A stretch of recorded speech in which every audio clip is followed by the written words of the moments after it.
De certa forma, a tradição iraniana, como eu disse, tem então no Zenda Avesta, que se calcula que seja por volta do 2000 e tal, 1000 e tal, antes de Cristo, que surgem esses textos. Esses textos têm uma espiritualidade que se caracteriza por um culto da divindade, que é chamada Urmaza, e depois um culto do fogo. O fogo é considerado como a imagem que nós temos mais perfeita da divindade.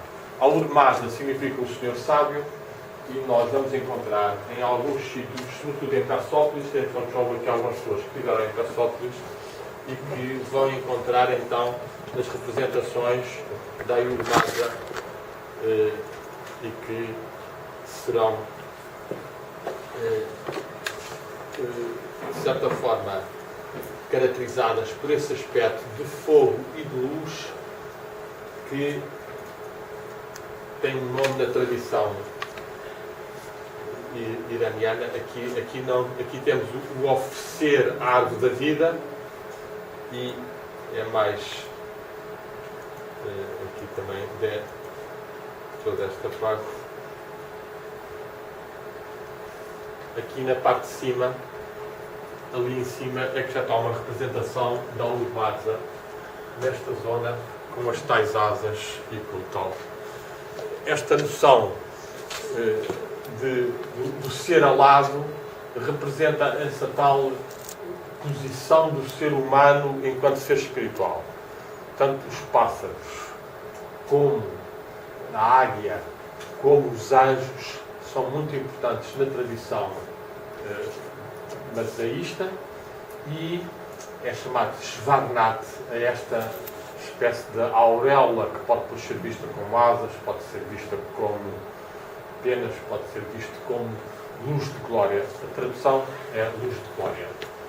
E era isso que eles procuravam atingir neles próprios, como sendo o sinal de que a divindade se manifestava neles. Manifestavam-se através realmente de uma trindade que eles tentavam assumir na vida, que era bons pensamentos, boas palavras, boas ações. Isto é o código ético dos zoroástricos. E depois tinham um sacrifício, tinham um fogo que era alimentado, havia todo um tipo de ritual e de pureza que caracterizou esse tipo de civilização, que depois, com o avanço do Islão, o Islão conquista mais ou menos por volta de 640 e pouco a zona da Pérsia, e eles então vão começar a ser perseguidos, apesar de haver tentativas de reviviscências, e acabam por ir parar na zona de Bombaim, onde vivem ainda muitos chamados pássaros, são os que mantêm grande parte da religião original do Irão. Ainda que dentro do Irão também haja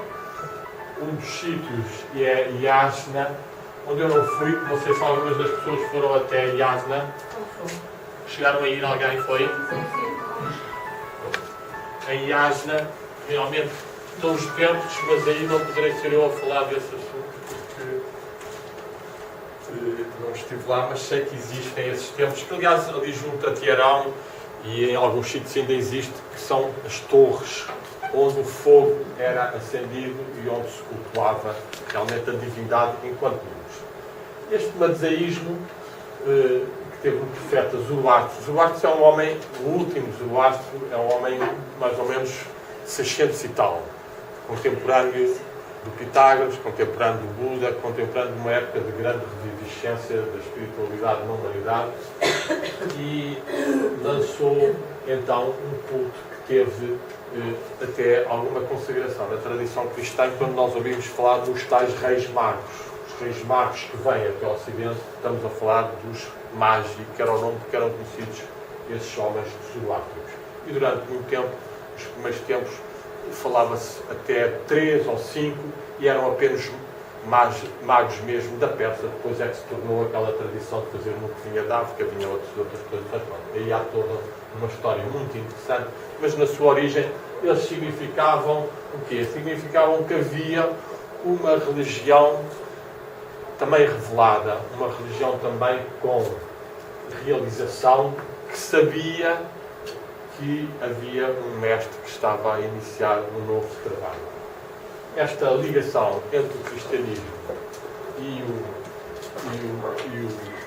e o Irão teve vários aspectos interessantes e, de facto, nós podemos falar um bocadinho depois, na medida em que os portugueses, quando conquistam Hormuz em 1515, iniciam, até 1629, uma inter-relação muito grande com a Pérsia e vão tentar, por várias formas, converter aquele mundo gigantesco islâmico, que não foi fácil, mas mesmo assim houve algumas pequenas conversões e, curiosamente, parte a parte, porque também houve alguns padres que se converteram ao Islão, ainda que nós aqui não sabemos muito, mas no século XVIII houve alguns, vamos lá, gerais franciscanos que se converteram também e ficaram lá a viver.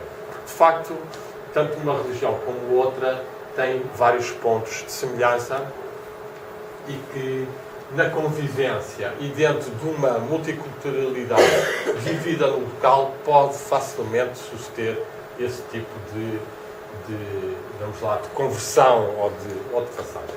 Mas esta religião, então, a religião zoroástrica, é o fundo da tradição persa. E é isso que lhe dá uma dimensão realmente bastante mais rica que o Islão normal.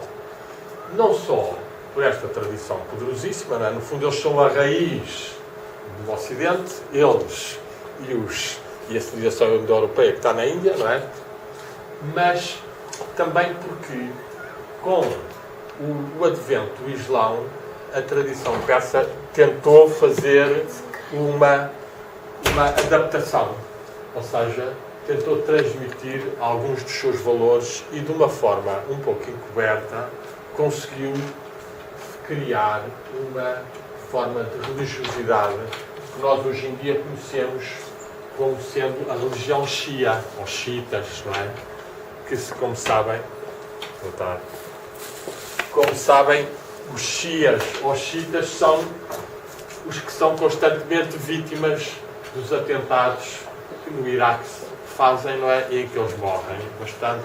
E são os que são mais místicos. A tradição xiita, o que é que se baseia? E é, no fundo, a religião do Irão. A religião do Irão é o xiismo, cerca de 98%, depois há uma porcentagem de cristãos, há uma porcentagem de judeus e há a porcentagem dos outros, que são os sunitas, que são a Arábia Saudita, é quem controla mais essa linha. Pois estes xiitas significa os que são da comunidade descendente de Ali e de Fátima. Como sabem, o profeta Maomé teve uma filha chamada Fátima e, portanto, daí o interesse que eles têm também pela nossa Fátima. Não é? E sabe-se que esta Fátima parece que já tinha alguma origem antiga no Islão também e, portanto, há uma atração grande por Fátima e por Portugal.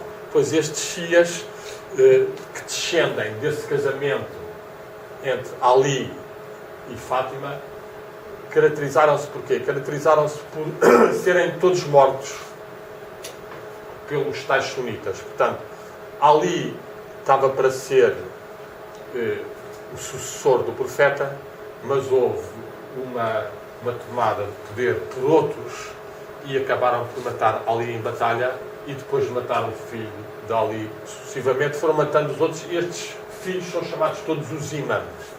Imã significa o guia, por excelência. Portanto, a tradição do Irão, Shia, significa que eles cultuam, além da divindade, cultuam os 14 profetas, que é os 12 imãs, Fátima e Ali. E Mohamed. Os 12 imãs, portanto, começando com Ali, terminando no último, a mulher e o profeta Maomé. E consideram-se o quê? Consideram-se que, isto é uma história muito interessante, também tem ligações com Portugal e com o Ocidente, é que estes Shias, como eu disse, os filhos, que foi sendo o segundo imã, o terceiro imã, o quarto imã, que levavam atrás dele milhares de pessoas, sempre a terem que fugir de um lado para o outro, porque os sunitas queriam exterminar completamente a casa sucessora do Ali. Até que chegaram ao 12º, portanto, houve vários deles que deixaram vários textos e livros. Os últimos já aparecem muito pouco e falam através de representantes, até que o último imã, por volta de 800 e tal, desaparece completamente, a certa altura. Portanto, é o único que não é morto. Todos os outros foram sendo sucessivamente mortos, e este desaparece e oculta-se e diz que há de voltar quando tiver que ser, e a partir daí passa a estar num plano espiritual. Este indivíduo então é chamado Mahdi, é chamado, no fundo, a ideia do Messias que há de vir, ou do Salvador que há de vir, e que está muito forte nos Shias. Portanto, eu trouxe alguns livros sobre isto, sobre este ser que eles acreditam, e que acreditam que existe nos mundos invisíveis e que inspira a tradição. O que é que isto leva também em termos concretos? Leva em termos concretos que eles têm uma grande veneração por pessoas humanas, e, portanto, nós constantemente ouvimos nos noticiários a destruição dos santuários dos santos que existem no Islão, que são os santos que os Shias têm, já que a linha sunita não aceita esse tipo de seres, não aceita a existência de santos ou de mestres, e tenta constantemente deitar abaixo esse tipo de construções, e nós vemos às vezes em várias zonas do planeta esses problemas que existem. A tradição xiita, então, é a base do Irão. Porquê? Porque no século XVI, com o Shah Ismail, que é contemporâneo de português, eles assumiram que o xiismo era a religião oficial do Irão, e então é com eles que os ocidentais se vão aliar, porque eles são contra os turcos. Os turcos eram sunitas, e então Afonso de Albuquerque e os portugueses vão estar constantemente em alianças com o grande Sufi, que era como eles chamavam. Curiosamente, a palavra Sufi é uma palavra que depois adquire aqui um grande sentido no Ocidente, no sentido dos Sufis, que são os tais místicos do Islão. O rei, ou imperador do Irão, naquela altura, o Shah Ismail, era chamado pelos portugueses o grande Sufi, e era o aliado. Há cartas do Papa para ele. Afonso de Albuquerque tentou sempre fazer relações, mandou as embaixadas, há grandes diálogos, e, portanto, houve uma certa aproximação. Eu tenho aí uma ou duas descrições, pronto, poderia ler, mas não vale a pena, de encontros que houve e dessa proximidade que houve entre duas religiões aparentemente distantes. Entretanto, dentro deste xiismo, o que é que sucedeu? Estamos a falar aqui no século XVI, neste momento que os portugueses chegam, mas já antes disso tinham surgido as grandes figuras da tradição persa-iraniana. A principal é Firdausi, no século IX.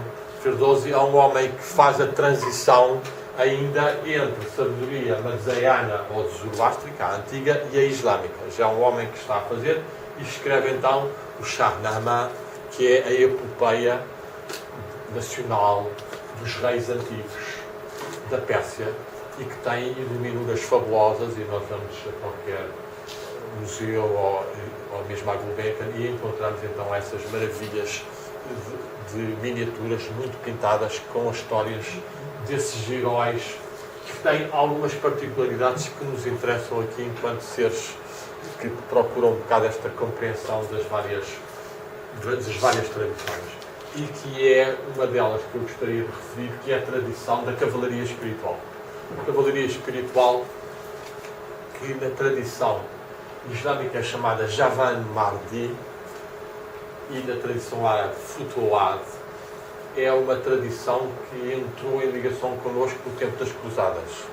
Ou seja, os templários foram dos cavaleiros ocidentais que estabeleceram relações com essas ordens, nomeadamente o tal Assassins, ou o Velho da Montanha, e houve contactos entre eles, e há uma descrição muito famosa de um cristão cruzado que chega ao templo de Salomão e vê num sítio os cristãos a fazerem as suas orações, e nota um islâmico a fazer as suas orações, e vai dar-lhe um pontapé a dizer o que é que estás aqui a fazer, da coisa, e aparece um cavaleiro templário a dizer: aceitamos esta unidade entre as várias religiões. Esta aceitação correspondia a uma coisa que é chamada Al-Kitab, são as religiões do livro. Todas elas, tanto o judaísmo como o cristianismo, como o islão, aceitam que Deus revelou através de um livro, e no islão consideram que Jesus é um enviado de Deus e que Maria é realmente um ser que eles têm uma grande veneração, e portanto há pontos de contacto. É evidente que depois, com o tempo, houve momentos de grande fanatismo, e nós assistimos hoje em dia também a esse caso extremo da Arábia Saudita, em que, se uma pessoa for apanhada por uma cruz, pode ter problemas graves. Não é? E, portanto, é a Arábia Saudita que está a destruir, por exemplo, a Síria, que era um povo, um país onde o cristianismo, de certa forma, em grande medida nasceu, e onde havia uma convivência muito grande até há pouco tempo. Portanto, todas as religiões conseguiam funcionar na Síria, ainda que o homem pudesse ser um bocadinho ditador, mas era 1000 vezes melhor do que o Ocidente e a Arábia Saudita estarem a apoiar estes terroristas que já mataram milhares de pessoas. Portanto, houve este momento de confluência de energias na época das cruzadas entre os ocidentais e os islâmicos, e então esta Javanmardi, esta tradição da cavalaria espiritual, tinha sido desenvolvida no Irão por um mestre chamado Shoravardi, que foi um homem que pegou na tal linha que vinha também do Firdausi.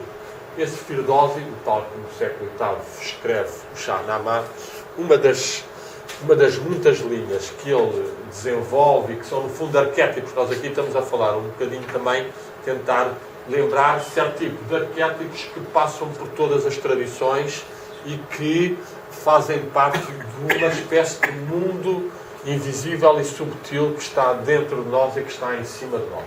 E, portanto, nós, por exemplo, quando encontramos o Gil Vicente a falar o alto da barca e a falar na passagem da ponte para o outro mundo, etc., nós encontramos isso no manisaísmo também, que é a ponte Shinvat, onde do outro lado está um ser angélico a receber-nos ou não o encontrarmos conforme os nossos atos. Vamos fazer favor. Nada,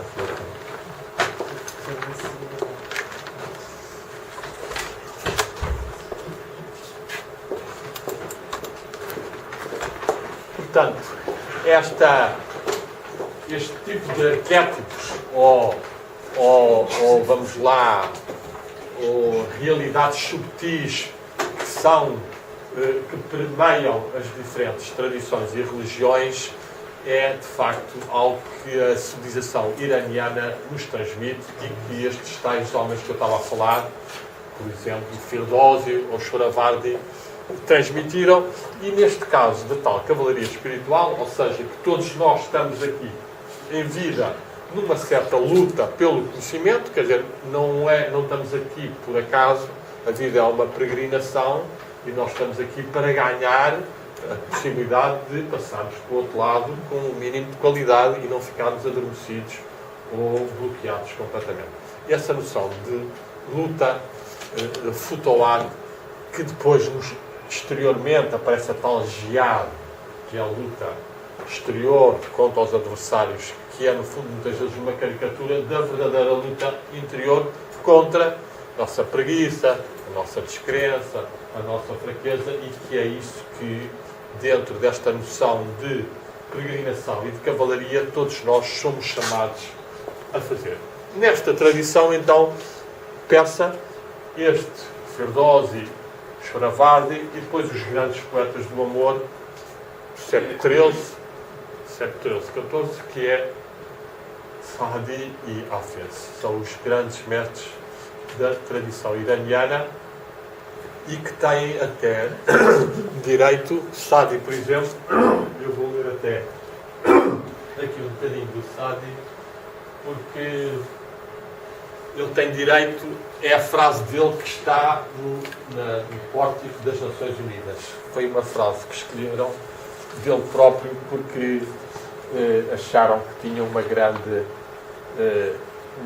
qualidade, e é esta assim. Os seres humanos são todos membros do mesmo e único corpo, já que eles resultaram ou vieram do mesmo e da mesma essência. se o sofrimento cai sobre um membro, todos os outros também sofrerão e não terão paz.